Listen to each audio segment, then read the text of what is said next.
Welcome to the second hour of This Morning. Here are today's headlines. A 5-story building collapse in Gwangju that killed 9 and injured 8 is adding weight to the ruling party's push to improve the law holding company leadership liable for major industrial disasters. Justice Party lawmaker Kang Eun-mi also pointed out a blind spot in the act on punishment for major industrial disasters, which leaves a building that recently collapsed out of scope. Business had vehemently opposed the move to strengthen the act, but is now reluctant to openly voice opposition due to the latest disaster.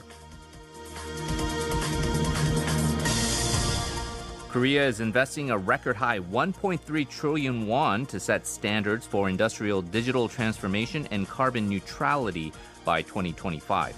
18 ministries and 50-plus private sector experts devised major tasks for each field under the 5th National Standard Basic Plan, which entails the standardization of innovative, future-oriented technology, early commercialization of low-carbon technology, and international standardization to promote eco-friendly industries.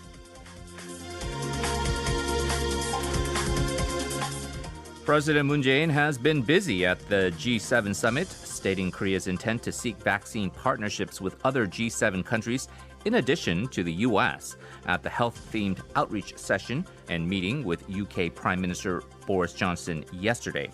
Meanwhile, outside the G7 meeting, climate activists are rallying to urge world leaders to take climate action in creative ways, with the UK's Extinction Rebellion burning a boat that says, "As the sea dies, we die," drinking a black liquid that looks like crude oil, and lying down on the St. Ives beach covered in white cloth. Other protesters dressed in traditional costumes chanted freedom, calling for the independence of Kashmir and Tigray.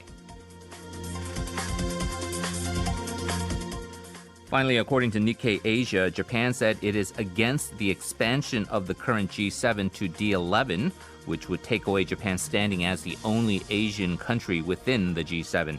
Japan's opposition comes as British Prime Minister Boris Johnson has been pushing to build the D11 alliance of democracies around the world, with South Korea, Australia, India, and South Africa added to the existing G7 nations.